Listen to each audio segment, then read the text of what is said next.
Welcome to MMA on the Rocks. My name is Bill Welker.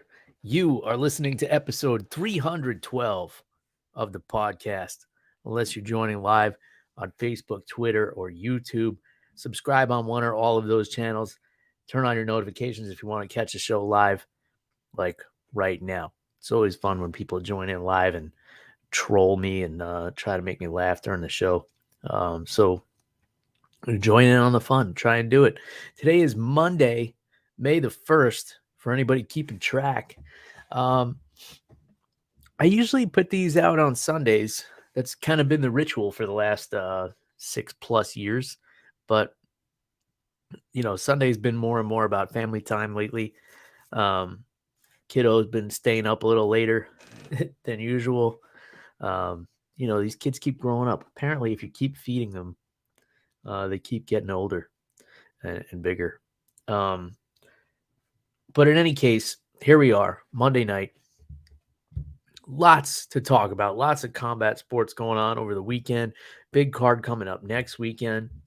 Before we get into any of that, I got to tell you some things that have been going on with me and some things that happened over the weekend. First of all, I just came from Gracie Baja Clearwater, where I trained jiu-jitsu, and got to take a class with Kyle Sefcik.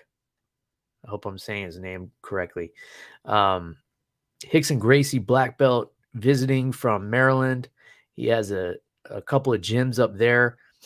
He's in town. Decided to come in, teach a little class. Awesome little half guard series. Showed a sneaky little armbar, near side armbar from side control. Good stuff. It was a fun class. So shout out to him. He's also running for governor of Maryland. So, hey, if you're listening to this show and you live in Maryland, I have a feeling you're going to want to support this guy. So go ahead and look him up. It's Sefcik, Sefcik. So yeah, if you live in Maryland, vote for him. He's got no political affiliation. He's like, I guess, kind of right down the middle type of guy. So yeah, definitely check him out if you are a Maryland resident. And let me know if you've heard of him or if you've trained with him. Super legit jiu-jitsu. Got to roll with him. Taught a great class. It was a lot of fun. Now I got to tell you about my weekend. So Saturday morning, I go over to the Muay Thai gym where I teach, MJM Muay Thai in Clearwater, Florida. And I had a private lesson around 11 a.m. So I get to the gym around 10:45, and one of the owners is there, Ashley McCusker, who is my coach's wife, but also a co-owner of the gym, and she's a certified Muay Thai instructor as well. So she's there, and we're just kind of making small talk, and then she was asking me some clinch questions, some Thai clinch questions. So we were kind of working some stuff out on the mat, going over a few moves. And in walks this guy who looked like he was maybe early 40s, wearing long pants, long sleeves, and seemed to have like some blood dripping from his ear. And he had one giant knife hanging off of his belt right over his crotch. It was in a sheath. I would say maybe about a 4 or 5 inch blade. Very visible. Then he had like a chain, like an industrial chain, underneath his pants that kind of went around his waist. And then hanging off the back of his pants, he had an even larger knife in a sheath, just kind of dangling there. So he came up to us. We were the only ones there, really. There were a couple of young kids in the other room hitting the heavy bag. And he said, "Is one of you the owner?" So, like a good friend, I immediately point at Ashley, who was the owner of the gym. And the guy, he was very polite, despite his appearance. Very polite guy. But obviously, somebody comes into a fight gym strapped with weapons and chains. It's a little concerning. So he says, I'd like to sign up and get in the ring today. And there was open sparring later in the day, but Ashley did the right thing and said, like, well, we only have private lessons going on right now. You can come sign a waiver and come back for class on Monday. You can take our intro class. And he says, I'm not really looking to take classes. I want to get in the ring like now. So she tells him, like, do you have any experience like MMA, kickboxing? He goes, yeah, a little bit. So she says, well, we don't really have classes like that where we just let people come in off the street and spar. And then he kind of pauses for a second and he goes, I've got black belts. I've got black belts in kickboxing and taekwondo.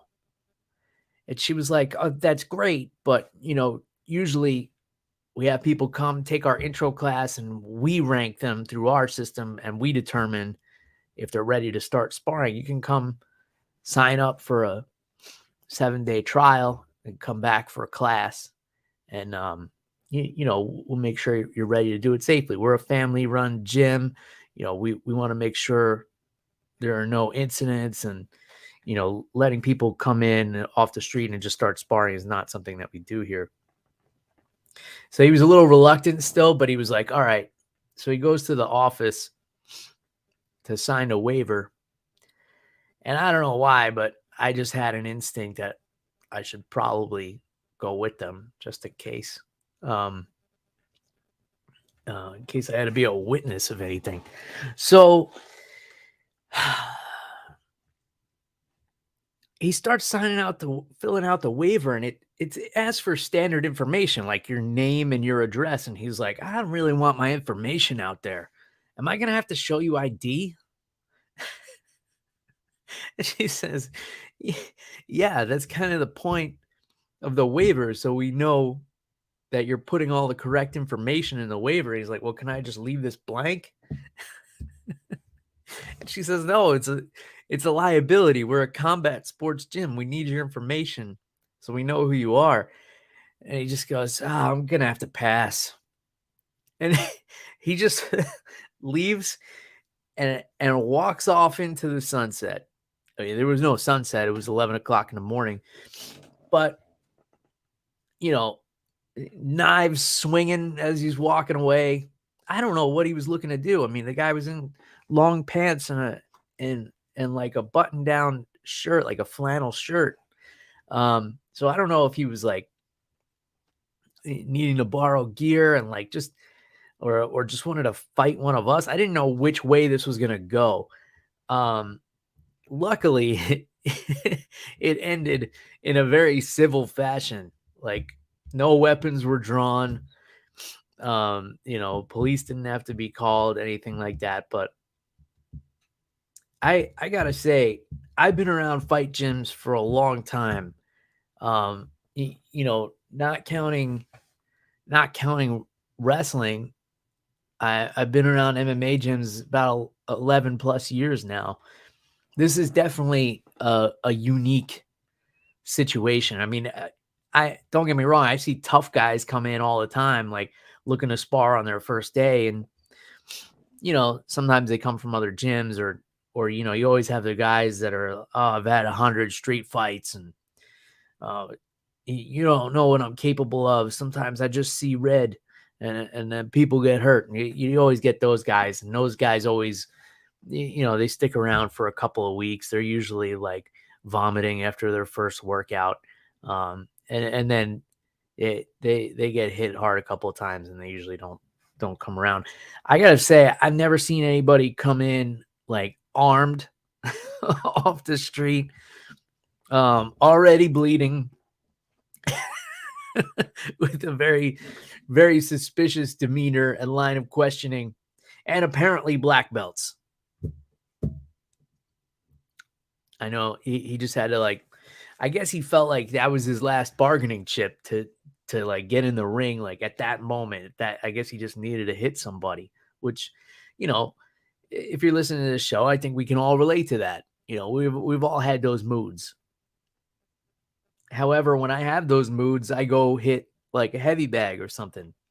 I don't like, start hanging machetes off my belt and walk into random fight gyms with blood on my ear looking to scrap with somebody. And then Ashley and I had like a real nice laugh about it after he left, because it was like partly because it was funny, and then partly we were laughing just like relieved that the situation did not escalate in the way that you imagine it could have.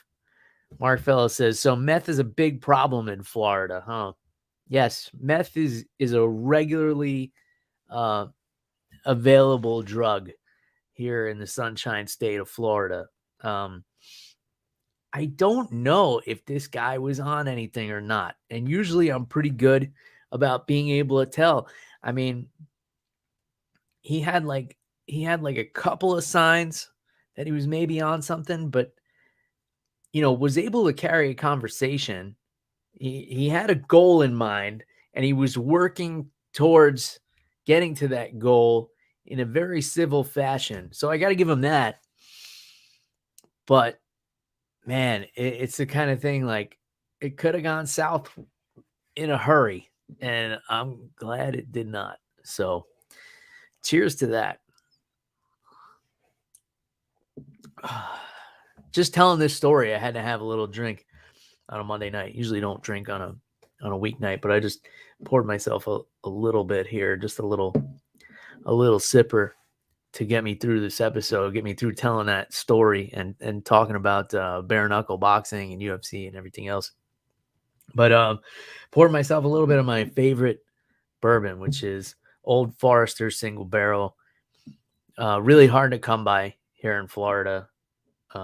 If you ever come across it, highly recommend. Very high proof. I think it's like 125 proof, somewhere around there. Maybe 130. Drinks super smooth though, to me anyway, because I'm used to high proof whiskeys. If you're not, you usually drink stuff in the 80s or 90s. It's probably going to feel a little bit harsh to you. But very complex. It has all the great flavors that you expect from a good bourbon. It's got the vanillas, it's got the cherries, it's got the oak, and they're all kind of layered in a really nice way. So really nice sipper here on this Monday night. Can't believe we're in May already. Years is flying by. Only like 20 something days left of school for my daughter here in Florida.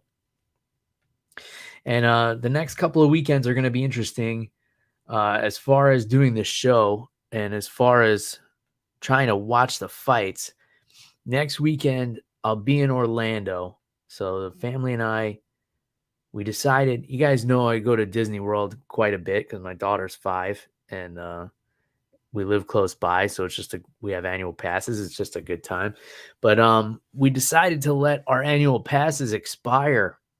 And we're going for like one last hurrah of a trip next weekend. We're going to do all 4 theme parks. So we'll be there doing that. I almost feel like a fighter that's getting ready for his retirement fight.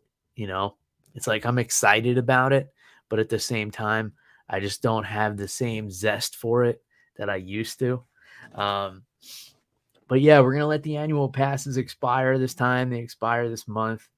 We don't want it to get to the point where it's not something special anymore, because it's already getting to the point where she's like, oh, Disney World again? Or we're doing this and that. And I'm like, oh man, this kid's getting too spoiled. Maybe we should take a break from Disney for a year or two, and then bring her back later on so she appreciates it a little bit more. But yeah, I got that feeling of like getting ready for the retirement fight, like I'm looking forward to it, a little anxious about it, because it's going to be It's going to be a long trip. While I'm in Orlando, I got a couple of my Muay Thai guys who are fighting on Saturday night. I still don't have the details on that card, like when it starts. But I'm supposed to be there cornering a couple of my guys. So we'll see how that goes. Hopefully it's earlier in the day. And then at some point I got to try and catch the pay-per-view because I'm really excited about this one, UFC 288, Aljamain Sterling, Henry Cejudo. Before we get into that, let's talk about the fights from this past weekend. And you know what? I'm going to start with Bare Knuckle because Bare Knuckle kind of stole the show this weekend. And I wouldn't say they were like competing with the UFC because the Bare Knuckle main card started pretty much after the UFC ended. So, you know, Feldman, the promoter of BKFC, was saying like all due respect to the UFC, but all eyes were on us this weekend. Yes and no. It's like I don't think anybody was watching the BKFC prelims over the UFC main card. I know I wasn't. You know, I had BKFC on like in the background, but I was watching UFC and I would kind of flip back and forth. And then once the main event ended, I switched over to Bare Knuckle. And then not ashamed to say I didn't make it through the entire card. I went to bed like during the Mendez Alvarez fight and then woke up and watched it the next day. Just because, you know, I'm in training camp for this Disney trip, this Disney retirement trip. So I gotta get a full 5.5 hours of sleep if I'm gonna be in real like Disney World shape, you know. But I did watch the beginning fights on the main card, and then I watched Mendez and Alvarez and Mike Perry and Luke Rockhold the next day. Perry and Rockhold, man, I was going back and forth on this one, how it was going to go, because let's see. They fought at light heavyweight, so 185 pounds. Somebody was saying, I think it was like Josh Thompson and John McCarthy, that this fight was going to be at 175. And I was like, there's no way that Luke Rockhold's making 175 pounds. This guy fought at 205. He's like 6'3". He's huge. So here's what happened with this fight, in my opinion. I think Luke Rockhold was thinking he's the bigger, stronger dude. He's got the better technique. He was going to be able to do what he does in MMA, just kind of stick and move, stay on the outside. Obviously can't throw his trademark question mark kicks, and he can't grapple. If that was going to be the case, I would have said, you know, bet the house on Rockhold. But, you know, that stuff just doesn't work. It just doesn't work in bare knuckle. You know, we've seen high-level boxers like Paulie Malignaggi come to bare knuckle and they try and use like their slick techniques, and it's just not the same sport. It's not judged the same way either. I know I've said this before, but when Paulie Malignaggi fought Artem Lobov, I was there in person. It was here in Tampa. If it was a boxing fight, Paulie would have won. But it wasn't a boxing fight. It was a bare knuckle boxing fight, which the only similarity really is that it has boxing in the name and they only throw punches. But other than that, it's a completely different sport. You know, Paulie probably would have won if it was scored as a boxing fight, because he was landing more and not getting hit as much, but he was getting hit with harder shots and he was cut wide open. He had giant gashes in his face and he was getting interviewed saying like he thought he won the fight. It's like, dude, your face looks like you got put through a wood chipper. So in any case, I think Luke Rockhold just didn't know what it was going to be like in there. He thought he would just be able to stay on the outside, use his length, and box Mike Perry. And if that were the case, if it were a boxing match, he probably would have been able to do that, but it's not a boxing match. This is a different thing. Don't be deceived that it has boxing in the title. So Mike Perry, did what Mike Perry does, and he was super aggressive, got right in Luke's face, landed some big shots, and knocked his teeth out of his mouth. And then, a lot of people kind of criticizing Luke, saying he quit, and like, yeah, he did, but if you're in there and you start feeling your teeth floating around in your mouth and you feel like a giant gash on your lip, I guess at a certain point, you realize you're going to take more damage for this than it's worth. I don't know if he had like a win bonus in his contract. I imagine not. I imagine he had like a flat fee to compete for this. I don't think he'll ever do it again. He even said himself, like, this is a crazy sport. I'm not done, but I think the next thing I do, I'd like to wear some gloves. So yeah, I mean, I don't blame him for throwing in the towel on himself. I mean, he's feeling his teeth floating around in his mouth. He probably almost swallowed his front tooth, and then his bottom teeth got mangled by Mike Perry's knuckles.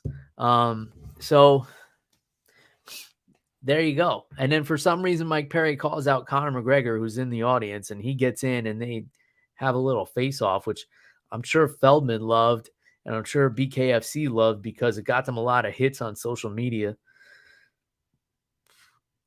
But it makes no sense. And now they're talking about here, Mike Perry is the main event here, and now they're talking about Mike Perry versus Darren Till. Meanwhile, my buddy Dave Mundell is the champion in this weight class. And like nobody's mentioning his name. Like, why wouldn't Mike Perry call out the champ? And that's kind of my issue with bare knuckle, is there's no real value on the championships. Like we're not even really sure like who the champions are, which makes it more of like a sideshow than a serious sport. You just keep bringing in big names that are coming over from UFC, and I understand it's getting views, it's getting clicks, it's doing well. I don't know what the numbers were for this pay-per-view or how many people paid for it. I wish they kind of would have just stuck to the streaming model where you just pay the whatever it is per month and you get to see every card. I don't like the pay-per-view model personally. I don't think it's going to be a successful way to go. I think you do a card like this, you get somebody to sign up for the monthly fee, whatever it is, say it's $10 a month. So instead of just getting the $50 from them one time, you get the $10 a month from them. They probably will forget they had subscribed to it, and you're getting $120 out of them over the course of a year, as opposed to $50 for one night, and then they never pay for anything else again. Just my opinion. I'm not like a big math or economics guy, but it seems to make sense for me, because let's say you get 100,000 people who pay $50 for the pay-per-view, but if you have Luke Rockhold on there and you have a $10 subscription, let's say you get 250,000 people to sign up to watch that fight. Most of them are probably going to continue with the subscription. Maybe they'll watch a few other cards. Like maybe they'll see, they'll get notifications on their phone of the next fight, and they'll continue paying for it. Most of them will anyway. It seems more lucrative in the long run, but what do I know? I just know about fighting and whiskey. Really, that's all I'm really here to talk about. Chad Mendes and Eddie Alvarez, man, that was a wild ass fight. These guys both knocked each other down. These guys were throwing hands. It was everything you would expect from Eddie Alvarez and Chad Mendes. Chad Mendes hanging it up, couldn't lay his gloves down at the end because there's no gloves. But man, what a career that guy's had. And they're both fighting in front of Conor McGregor, who they both fought in MMA. So I don't know how they felt about that, but Yeah, Eddie Alvarez is another guy, like, this sport is made for him, you know? He's just like a gritty, tough dude.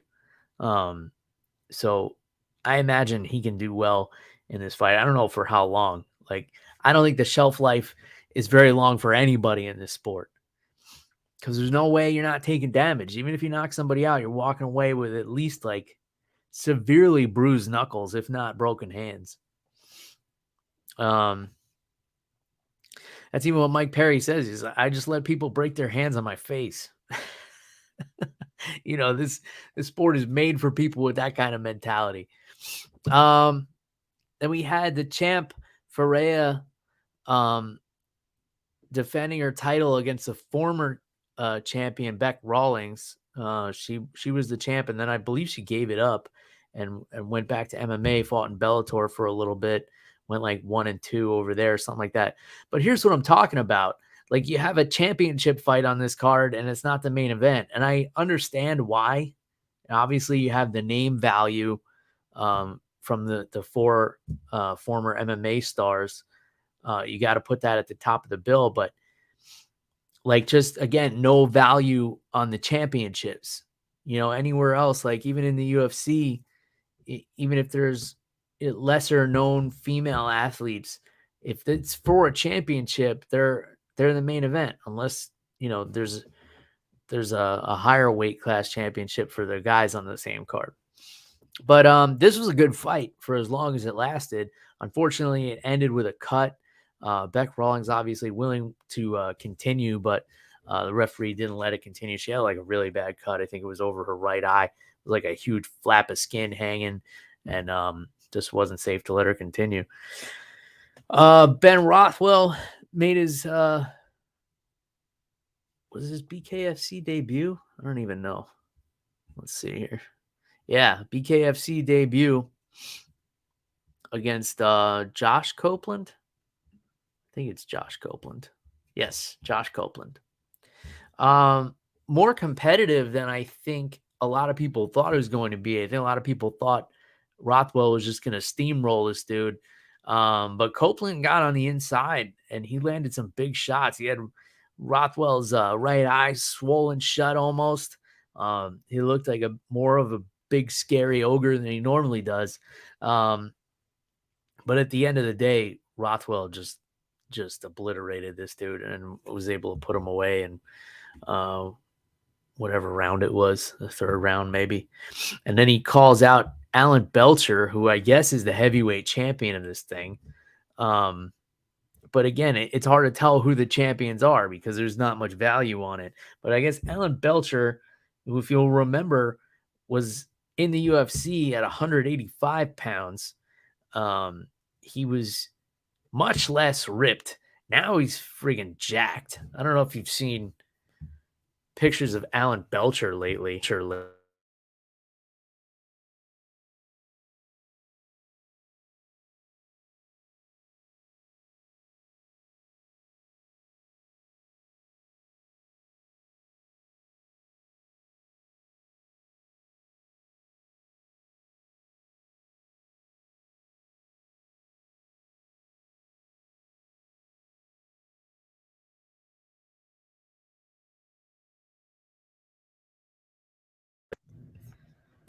Sorry, guys. Seems like I muted myself again.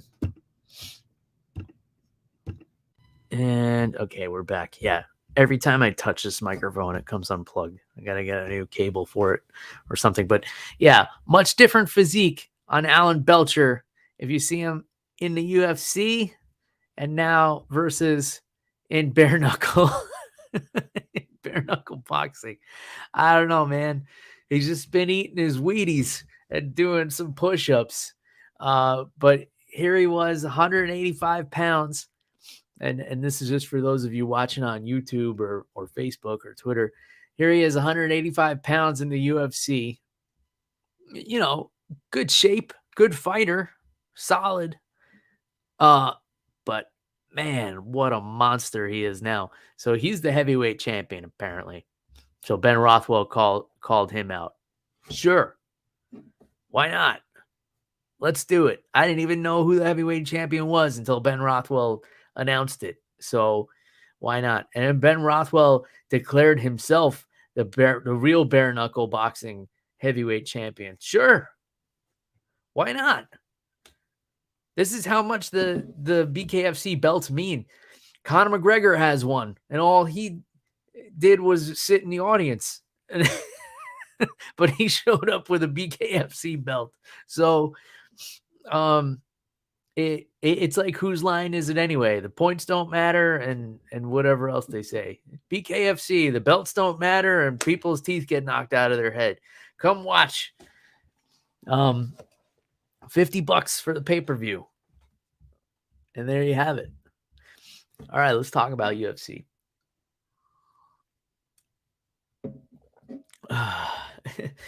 Mark Fellows says, eat your greens, kids. You can look like Alan Belcher. It looks more like Alan Belcher ate some kids. Yeah, just a lot of hard work and eating lots of children.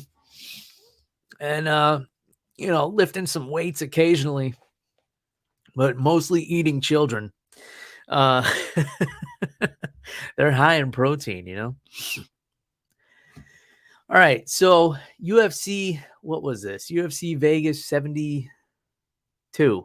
I only know because I have it in the episode description here. UFC Vegas 72, Yadong Song and Ricky Simone, bantamweight contenders here in the main event. Man, I thought this was going to be a much closer fight than it was.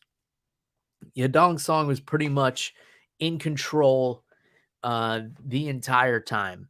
And it started out because Ricky Simone felt his power off the bat, and Song was able to stuff his takedowns off the bat, even though, Ricky's got relentless wrestling. I mean, we know this from his past fights, but also from where he trains up in Oregon. They have incredible wrestlers there. He trains with like Chael Sonnen's team up there, like the old Team Quest, whatever they're called now. Wherever those guys went, that same kind of group. Ricky is there, and Ricky is known for his relentless offense, like never letting guys get a breath of air. But Yadong Song just controlled this fight. He kept Ricky at bay. He was landing that left hook a lot before he finally put him down with it at the end. He dropped him with it at the end of the fourth round, and Ricky kind of never really recovered from that. So minute 10 seconds into round number 5, Yadong Song was able to drop him with it again. And then Dean had to step in and call it. I mean, it was just a case of, Ricky didn't really show up. Like he couldn't get his sea legs in there, and Yadong Song did show up. He showed up the best version of himself, and sometimes that's all it takes. When you get to this level, you've got to be the best version of yourself when you get in there to have a chance at winning. When you get to this level and you're fighting guys of this caliber, and Yadong Song was able to do that. He had a great game plan. His takedown defense was awesome. His striking was super crisp, as always. The power was there. The speed was there. There was just like nothing Ricky Simone could do to mount any offense because, usually he just smothers guys, and he wasn't given the space to do that. Yadong Song was able to control the pace, control the distance, and put on a really impressive performance. Unfortunately, this is like, I keep talking about it the past few weeks, especially. This is a division that's super log jammed at the top. I mean, you have the champ is fighting next weekend against a guy who's just coming out of retirement, walking into the division, even though you have all these contenders lined up. Then supposedly Sean O'Malley is getting the winner. He's just waiting in the wings to find out who wins on Saturday night, and he's going to get that fight. Then you have Murad Dvalishvili, who's like the boogeyman of the division, who I'm sure nobody really wants to fight, except Corey Sandhagen, who called him out after his impressive win over Marlon Vera, who's still in the mix. And now you have Yadong Song with a knockout win over a top contender in Ricky Simón in a main event, which normally would result in a title shot in any other division. You know, if you're in the main event and you get a big finish, you know, even if it's the main event of a fight night, that usually means you're at least due for a number one contenders fight. But he can't even lay claim to that because that's going to go down between Merab and Corey Sandhagen. Then you have the champ Aljamain Sterling, who kind of laid out his plan.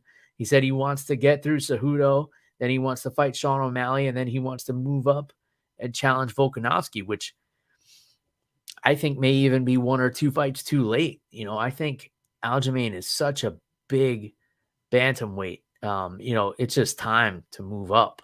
I personally don't think he has much more to prove as a bantamweight. I don't think he needs to hang around to fight Sean O'Malley. You know, unless like he really feels like he wants to get one more fight in before he moves up. And I imagine that's going to be a permanent move. Like he's a big guy. He's, I guess, in his 30s now. So that cut's going to get harder and harder for him, which I know it's already a big cut as it is. So great fight for Yadong Song. Unfortunately, you know, what does it mean? Like who's he even going to fight? I think if he wants to get a high profile fight, he's going to have to take on like one of these lower ranked Nurmagomedovs. Let me pull up the rankings for you guys real quick. UFC bantamweight rankings. I say I pull it up for you guys. I'm pulling it up for myself. I'm not going to lie. All right. So, Song Yadong was ranked 8th before this fight. So ahead of him is Dominic Cruz, Rob Font. You know, Chito Vera is still ahead of him. And Peter Yan. You know, Peter Yan and Yadong Song would be a fun fight, I think. Rob Font. Yeah, somebody who could match. If there's anybody in the division who could match the boxing of Yadong Song, I think it would be Rob Font. And Chito Vera would be a fun fight as well. But other than that, you know, you got Pedro Munoz, who's coming off of a big win. But then you're fighting down in the rankings after winning in a main event. So I don't think he's going to do that. Then for Ricky Simón, obviously he was ranked 10th, but these rankings came out before the fight. So he's going to drop a couple of spots. So he's looking at maybe a fight with Chris Gutierrez, Jonathan Martinez. Adrian Yanez would be interesting. I don't know if he's going to fight anytime soon. So they're both coming off of knockout losses. And then you have a pair of Nurmagomedovs lurking at the bottom of the top 15 here. You have Umar and Saeed. So they're going to have to work their way, navigate their way through this stacked bantamweight division and find themselves, at the top of the logjam here. It's going to be really hard for anybody to stand out in this division, which if you're the UFC, not a bad problem to have. I mean, you're almost at the point where if like Aljamain vacates the title, you could do a pretty fun tournament here. You know, I know it's not something the UFC has typically done. It's been more of like a Bellator and Pride thing. But let's say Aljamain wins his next two and wants to move up and fight Volkanovski, vacates the belt. You could have just like Merab and Corey Sandhagen fight for it or whoever are the top two guys at the time. But you could put together like a pretty solid 8-man tournament here. That would be really fun to follow, you know, and have the first fights like all on the same card. so the timing works out. That would be interesting. And just leave the title vacant for a little while. Who cares? You've got how many other divisions? I'm not even going to count them. I don't know, say 10 divisions. Like you could promote a little tournament. You could you put on a card that's all bantamweights at this point. You got enough high level athletes. Let's see, co-main event, Caio Borralho with the rear naked choke victory over Michal Oleksiejczuk.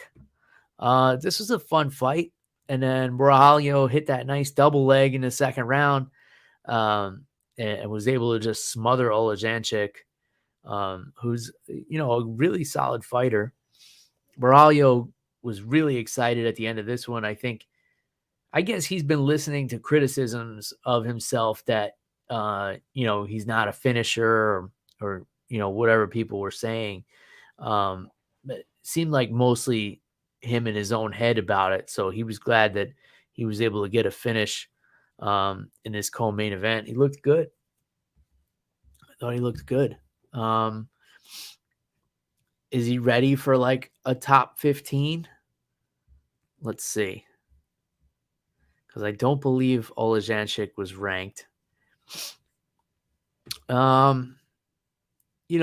Possibly. This is a tough division here. I mean, the last ranked guy is Chris Curtis, and that's not an easy fight for anybody. Super well-rounded, super high-level striking, great boxing. Anybody in this top 15 is going to be a tough fight. So do you throw him in there? I don't know. Why not? Sure. Rodolfo Vieira with the win over Cody Brundage. Here's two more middleweights, both beasts. Cody Brundage did a pretty good job in the first round. But we all know Rodolfo Vieira has top shelf elite Brazilian jiu-jitsu. And in that second round, Cody Brundage, I know he's got a great arm in guillotine, and it probably just felt natural for him to drop to the mat for it. But man, you just can't pull a jiu-jitsu guy of this level on top of you. And I know the feeling because I favor the arm and guillotine myself. It's one of my go-tos. I don't necessarily recommend, going to your back at any point in MMA if you can help it. And if you're in there against one of the best Brazilian jiu-jitsu practitioners in the world, definitely don't go to your back. I mean, I know he felt like he had it, and Vieira was possibly getting a little tired, but at the same time, like, how many arm and guillotines do you think this guy's been in by high-level black belts? He just waited and worked his way out of it and locked in a nasty, tight arm triangle. I think he got it once, and then he had to go back and, like, reset. But the way he locked it in was just so tight, because usually it's like a slow choke where you got to, like, move off to the side, and it's like letting the air out of a tire and the guy slowly blacks out. But this was like, he didn't even have to move off to the side. He just had it locked in, and he has such a nasty squeeze that Cody had to tap. So impressive performance from Vieira. I think he's worked out some of the kinks that he experienced early in his MMA career. Figured out the weight cutting, figured out how to manage his energy a little bit better, and he looked good. Fernando Padilla, first round TKO over Julian Erosa. Chris Tognoni stopping the fight while Erosa was on his feet. But I think he had been dropped twice. It just wasn't looking good. Credit to Padilla, because Julian Erosa is a super tough guy, very experienced. He's been in there in some really tough fights. So the fact that Padilla was able to get him out of there in the first round really says a lot. I'm not even too familiar with this kid, so let me pull him up here. He seems young. Yeah, 26 years old, 15-4. Okay, this was his UFC debut. It's just like the level is getting so high. Yeah, 6'1" and 145 pounds. Yeah, this dude's gonna be a problem. And he's got 8 wins by submission as well. And we haven't even seen his ground game in the UFC yet. So yeah, that's a huge win. I mean, you're making your UFC debut over a veteran like Julian Erosa and being able to get a first round finish. That's a big feather in your cap. The MMA hole says Cody Durden is the GOAT. All right. All right. We're not there quite yet, but yeah, Cody Durden had a good fight over Charles Johnson. Let's see, Marcos Rogerio de Lima just showing experience in this fight over Waldo Cortes-Acosta. You know, Acosta is probably just used to demolishing whoever's in front of him, and you know, de Lima just played it smart, had a good game plan. Was really chopping at the leg of Cortes-Acosta and making him carry his weight. So, you know, lesson learned for Cortes-Acosta. You're not going to be able to just be a human wrecking ball in the UFC like maybe you were other places. But I feel like he's still a super tough, talented guy. He's probably super young for heavyweight. Let's see. 31. Yeah, that's like a freshman in the heavyweight division. Guys are 31. They haven't even started their heavyweight fighting careers in Bellator yet. They're like, man, I'm going to wait for retirement before I start fighting heavyweight in Bellator. It's my retirement plan. You know, they start like maybe 50, you know, instead of taking up golf, they take up heavyweight MMA. So yeah, 31 years old. He's got, what is it? 10 fights. Yeah. 9-1. Yeah. He'll be back. And you can see like early in his career, it's a lot of finishes. And then he gets to the UFC. Okay. TKO on the Contender Series. And then his first 2 fights, you know, over tough guys, Jared Vanderaa and Chase Sherman, but decisions. You know, he's not just smashing dudes anymore. And now he gets in there with a really experienced guy like Rogerio de Lima, and he sees like, oh, okay, I'm going to have a strategy and a game plan and a backup plan for when I can't use my lead leg anymore. Let's see. I'll just kind of skim over the rest of this because I want to get to next week's card.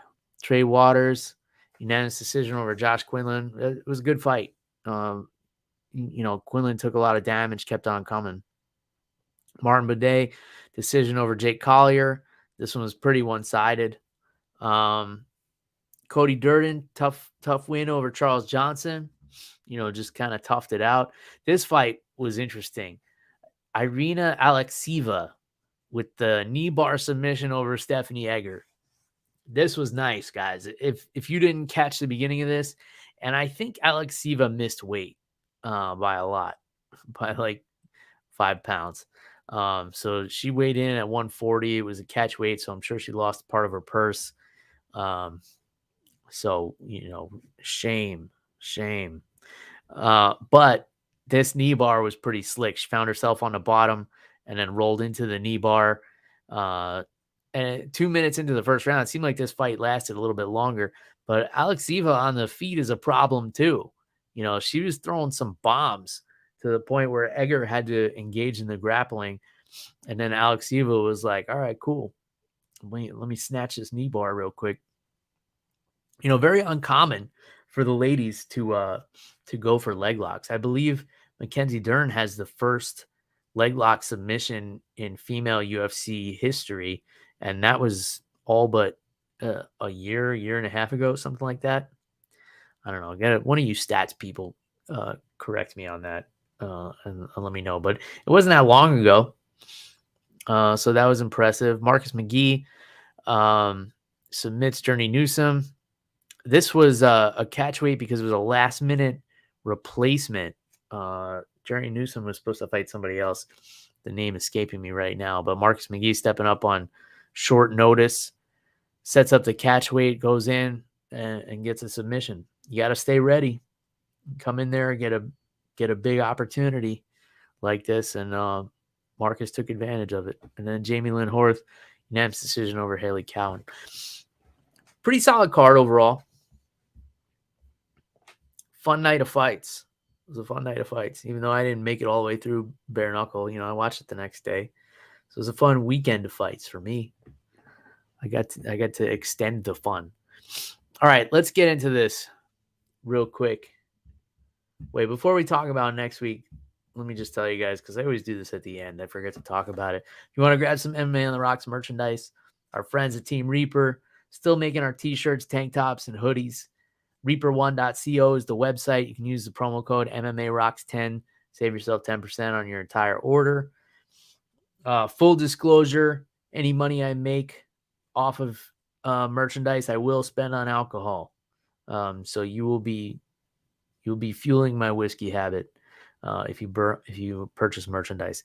But you can also buy merchandise from local fighters and professional fighters on there. You can buy some training gear, and the promo code works on anything. So save yourself some cash, and do that. As always, I'll put all the links in the show description and stuff like that if you want to grab some over the top under the influence merchandise. Mark says, what about a tank top? I've been working out. Yeah, we got tank tops, brother. I wear them myself. I still don't have one of the hoodies.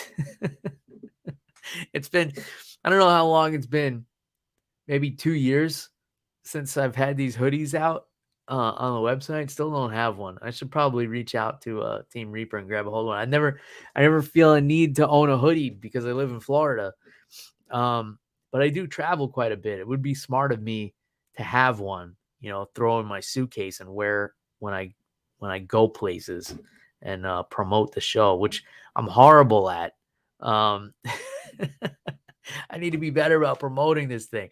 I got to rely on you guys more. I need you to share the episodes and tell your friends who are, alcoholics that love fighting to check out MMA on the Rocks and share the episodes and stuff like that, which I know a lot of you do. I appreciate it. Yeah, let's get into it. May 6th, the Prudential Center in Newark, New Jersey, which, side note, I was there for a live event. It was UFC, whatever it was. John Jones versus Chael Sonnen. It was the one where John Jones broke his toe, and his toe was sticking out the side of his foot, and he still managed to knock out Chael Sonnen. What a bad motherfucker that guy is. But yeah, that was the last event that I went to at the Prudential Center, which is where the New Jersey Devils play, I think. So here we go. This is as close to home as Aljamain Sterling's going to be able to fight because he can't get sanctioned in New York anymore because of something that showed up on an MRI or something, and the New York Athletic Commission won't let him fight, even though it's been cleared up by doctors, but because it's on his record, there's some kind of drama like that. So he can't fight in New York. Long Island native, now trains in Vegas, I think half the time, but Long Islander, can't fight in New York. So next best thing, New Jersey. So here we go. The return of Henry Cejudo, who hasn't fought since, let's see, 2020, May 9th, 2020. So exactly 3 years ago, pretty much. 2 years and 362 days ago. 2 years, 362 days later, Henry Cejudo getting back in there. I mean, if you look at his record, like before he kind of retired,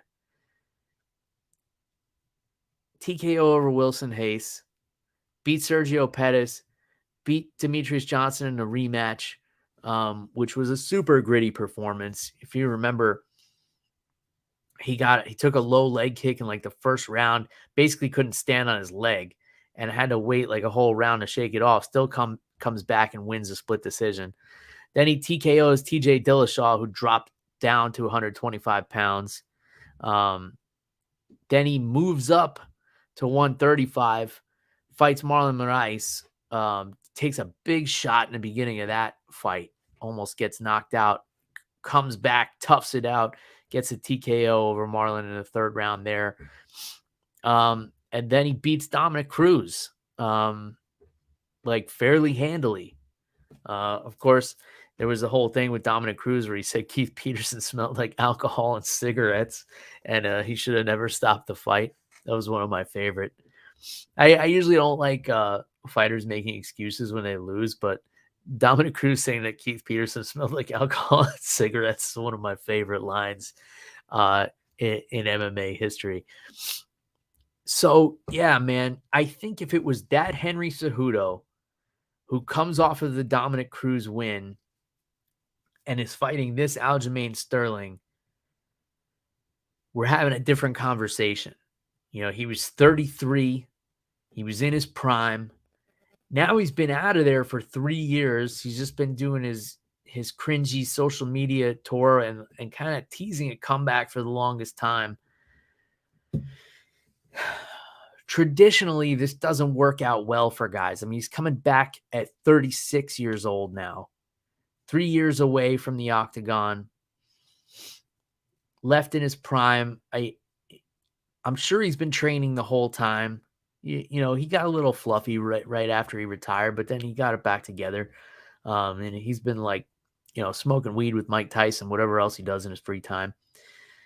I'm sure he's going to come back in great shape. He's an outstanding competitor. There's no denying that. But being away for 3 years and coming back and fighting the guy who's the champ of the division, I would say historically doesn't go well. There's only a handful of exceptions. Like George St. Pierre was able to do it when he came back, moved up a weight class and fought Michael Bisping and won the middleweight championship and then turned right around and gave it back. He's like, no, I do not want this. But other than that, I can't think of anybody taking such a long layoff. Maybe John Jones and coming back into a title shot. So if Henry Cejudo is able to pull this off and beat Aljamain Sterling, he's kind of putting himself in a class with those guys, like with a George St. Pierre, with a John Jones.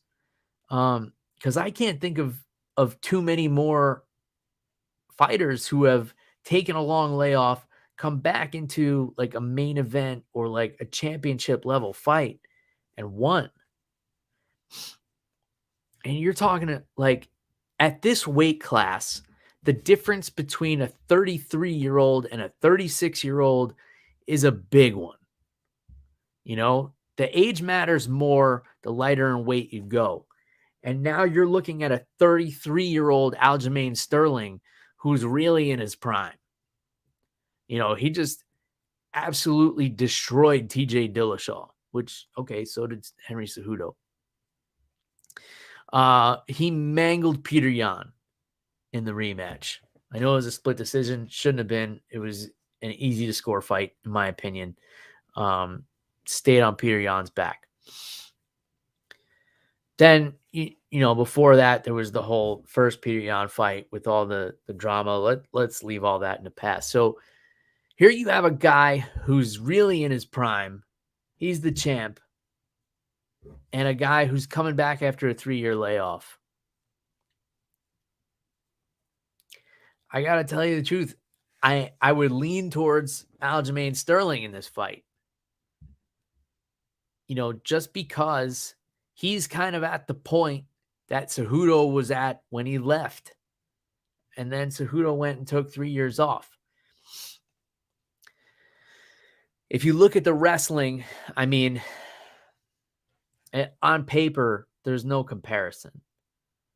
I mean, you've got a high level collegiate wrestler versus an Olympic gold medalist. If this was going to be a straight wrestling match, my money would be on Henry Cejudo. But, Aljamain Sterling definitely has the advantage in jiu-jitsu, I would say. And he's a lot bigger than Henry Cejudo. He's got like about 3 inches of height. He's got who knows how much more reach. Cejudo's tough though, man. He's good at getting in on the inside. His boxing is super tight, super clean, but is he going to have the timing to get inside on a guy like Aljamain Sterling? It's going to be interesting. I'm really intrigued by this matchup. My gut tells me that Aljamain Sterling is going to be able to win. He's going to be able to control the fight for the most part.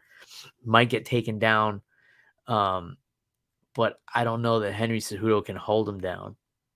But then there's the knockout power of Henry Cejudo too. He's got a lot more dynamite in his hands than Aljamain does. Aljamain's got some power too. But he doesn't really have that like one punch kind of power that Cejudo had kind of developed. So it's a really interesting fight. I'm really looking forward to it.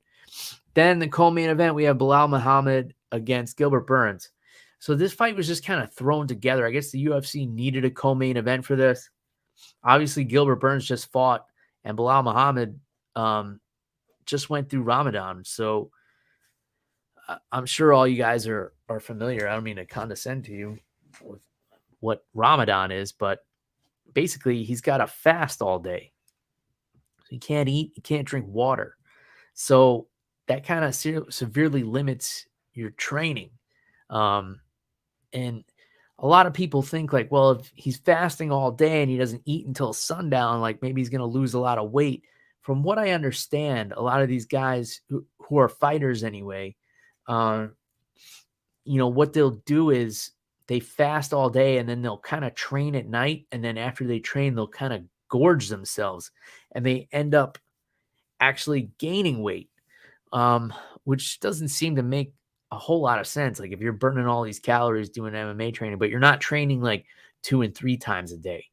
So your body's when your body's used to that, even though you might be at a calorie deficit, if you're not training as much as you normally are, I guess your body will end up storing more fat because it's going to think like, oh, harder workouts are coming. Maybe I got to hold on to this fat. Got to hold on to these calories here, store it as fat. I'm totally bro sciencing you guys right now, but Belal Muhammad wanted this at a catch weight, and Gilbert Burns says, no, I'm taking this on short notice. I'm going to make weight. This is the weight class we're in. We're trying to get a title shot off of this. We're meeting at 170, and that's that. So Belal Muhammad agreed. So I got to think he's going to be at a disadvantage in terms of that. Getting in there with Gilbert Burns is no easy task, and having to do it, after depleting your body during Ramadan and then having a lot of weight to cut, is not ideal. But, Belal Muhammad is also one of these super mentally tough guys. His last fight, he completely dismantled Sean Brady, who's one of the top prospects in the division. A lot of people saw him as a title contender in a year or two, and Belal Muhammad just completely derailed him from that. So this is an interesting fight. Very similar styles. I think Gilbert Burns might pack a little bit more power, a little more punching power. Belal Muhammad has better wrestling, but Gilbert's got good wrestling too. And obviously he's got top shelf jiu-jitsu, but Belal Muhammad has good jiu-jitsu too. I mean, these guys are like damn near mirror images of each other. And if you look at who has advantages and what, it's marginal. So I think this is a really fun fight. I think the biggest variable is going to be how's Belal Muhammad going to look having to cut that extra weight. I think that's going to be the biggest thing.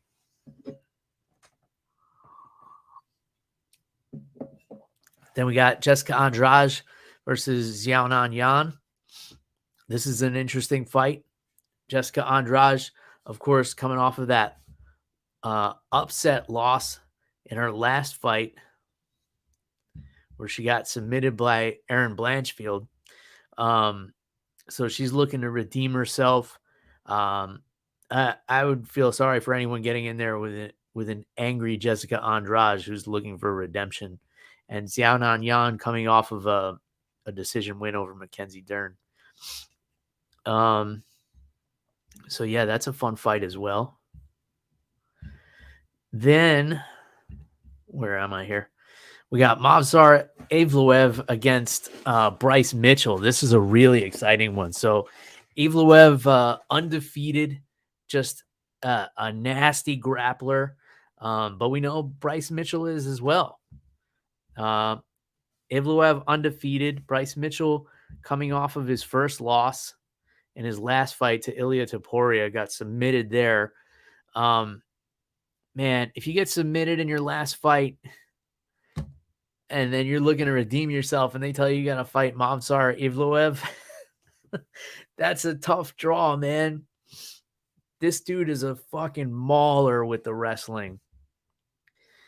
And you just look at his picture. He just looks like a mean son of a bitch. Yeah, 29-year-old Russian, undefeated. Beat Dan Ige in his last fight.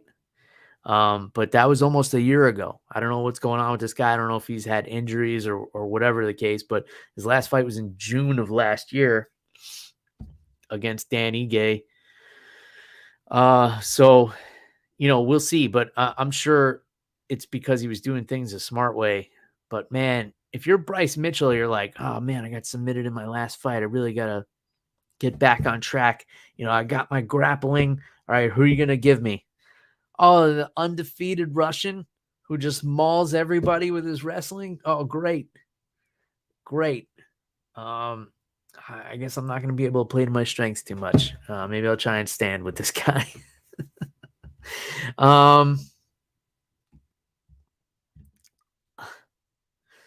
Mark Fellows says, I grab my crotch and think of chainsaws every time I hear Bryce Mitchell's name. That kind of reminds me of the guy who walked into my gym with machetes strapped to his waist this past weekend. Kron Gracie and Charles Jourdain. We haven't seen Kron Gracie in a while. Where has this guy been? Let's see. His last fight was in October of 2019. That was a loss to Cub Swanson. That was here in Tampa. I was actually there for that. That was Ioana Jacek versus Michelle Watterson. So, yeah, he's been out a real long time. 3.5 years getting in there with Charles Jourdain. So that's an interesting fight. Not sure why it's on the main card, though, to be honest, because the fight that should be on the main card, and here's my sleeper pick, surprise, surprise, Drew Dober and Matt the Steamroller Frevola. Why, in the name of all that is holy, is this fight not on the main card? And I know these lineups can change. I'm looking at Sherdog here. Maybe they just have it wrong. Drew Dober and Matt Frevola is going to be a banger of a fight, guaranteed. Drew Dober's coming off of that fight with Bobby Green where he damn near got knocked out in the first round, came back and knocked Bobby Green out. Matt Frevola is coming off of a big knockout win.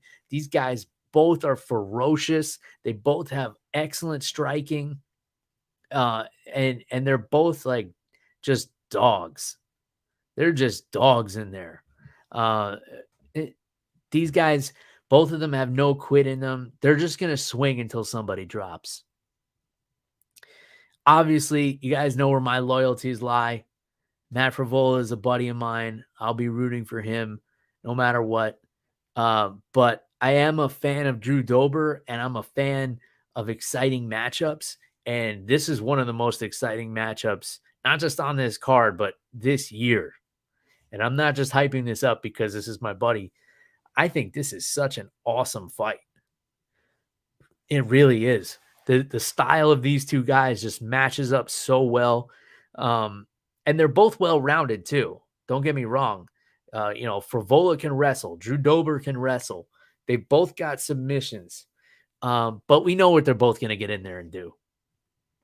We know they're just going to be clubbing each other until one of them falls because they both have the same mentality, which is what makes this fight so exciting. Then we got Kennedy Nzechukwu and Devin Clark. I have similar feelings about this one. Kennedy Nzechukwu has been fighting a little bit smarter lately, but this dude's a banger, and so is Devin Clark. So that's a fun fight as well. Marina Rodriguez and Virna Jandiroba, that's a fun fight. Braxton Smith, Parker Porter. Phil Hawes and Ikram Aliskerov.